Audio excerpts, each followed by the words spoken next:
రాజశేఖర్ రెడ్డి బండ చెరువు ఆర్కేపురం చెరువును స్థానిక కార్పొరేటర్ రాజ్యలక్ష్మితో కలిసి పరిశీలించారు. చెరువు పరివాహక కాలనీల ప్రెసిడెంట్లతో కలిసి ఇరిగేషన్ పురపాలక హెచ్ఎండిఏ అధికారులతో సమీక్ష నిర్వహించారు. చెరువులో గుర్రపు డెక్క, దోమల నివారణ, చెరువుల సుందరీకరణ తదితర అంశాలపై అధికారులతో మాట్లాడి అన్ని శాఖల అధికారులు పరస్పర సమన్వయంతో కలిసి ముందుకు పోవాలని ఆదేశించారు. ఇక్కడి సమస్యను శాశ్వత పరిష్కారం కల్పించాలని అధికారులను ఆదేశించారు. ఈ సందర్భంగా స్థానిక కార్పొరేటర్ రాజ్యలక్ష్మి మాట్లాడుతూ చెరువు సమీపంలో దోమల బెడద ఎక్కువగా ఉంది కాబట్టి శాశ్వత పరిష్కారం త్వరగా కల్పించాలని అధికారులను కోరారు.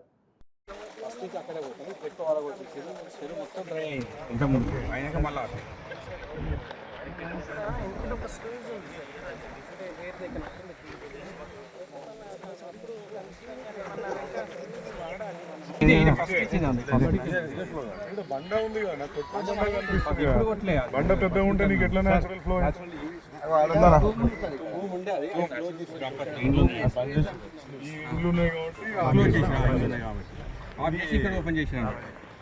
సార్ మీరు చెప్పండి. దీనికి ఎట్లా కంప్రహెన్సివ్ ప్లాన్ ఏంటి?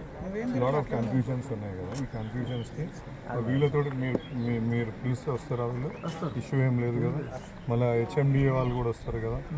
సో మీరు ఏం చేయండి, నాకు ఒక కంప్రహెన్సివ్ ప్లాన్ ప్రజెంట్ చేయండి. బండ చెరువుది ఇగో ఇవి అడ్రస్ చేస్తారు, అందులో ఏమేమి శాంక్షన్ ఏం శాంక్షన్ లేవు, ఇప్పుడు డీసిల్టింగ్కి ఏముంది ఏం లేదు అనేది ఒక కంప్రహెన్సివ్ ప్లాన్. సో దట్ ఏంటంటే యూనిషన్గా ఇప్పుడు ఈయన ఒకటి చెప్పుడు, మీరు ఒకటి చెప్పుడు, మీరు అడగంగానే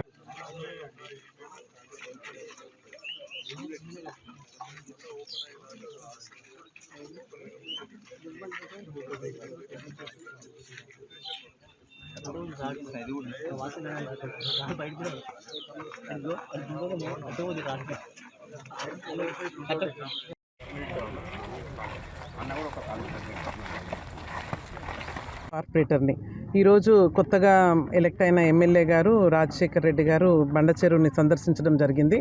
ఇక్కడ చాలా ప్రాబ్లమ్స్ ఉంటాయి. ఆయన ఈవెన్ స్టాటిస్టిక్స్ తీసుకున్నారు. 625 మందికి మలేరియాతోటి సఫర్ అయిన వాళ్ళు ఉన్నారు రీసెంట్ టైమ్స్లో.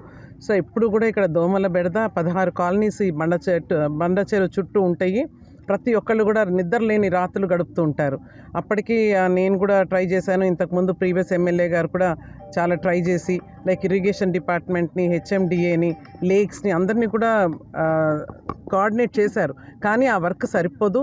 ఇది చాలా పెద్ద పని.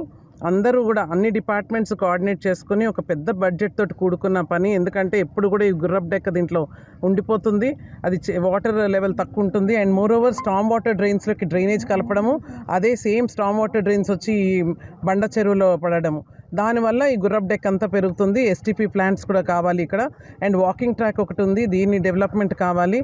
ఇవన్నీ కూడా ఈ కొత్తగా వచ్చిన ప్రభుత్వము తప్పకుండా వీటన్నిటి మీద స్పందించి మాకు ఈ మల్కాజ్గిరి వాసులకి, అలాగే మా రేవంత్ రెడ్డి గారు ఇక్కడ మాకు ఇంతకుముందు ఎంపీ గారు, సో ఆయన పార్లమెంట్ కింద వస్తుంది కాబట్టి ఆయన స్పెషల్ ఇంట్రెస్ట్ చూపించి ఈ పార్లమెంట్ని, మల్కాజ్గిరి పార్లమెంట్లో ఉన్న ఈ మల్కాజ్గిరిలో, ఈ వినాయక నగర్లో ఈ బండ చెరువుని కేర్ తీసుకుంటారని చెప్పి ఆయనకి వేడుకుంటూ ఇది తప్పకుండా చేయాలని చెప్పి మనవి చేసుకుంటున్నాం. కాలనీ వాసులందరూ కూడా ఇక్కడ ఉన్నారు. కాలనీ వాసులందరూ కూడా అదే చెప్తున్నారు. ఎందుకంటే వాళ్ళకి అసలు స్లీప్లెస్ నైట్స్ దే హ్యావ్. నేను చూస్తున్నాను, నేను 3 ఏళ్ళు అయింది కార్పొరేటర్గా వచ్చి. సో ఇవి తప్పకుండా వెంటనే ఆన్ ప్రయారిటీ ఇది టేకప్ చేయాలని చెప్పి మనవి చేసుకుంటున్నాను.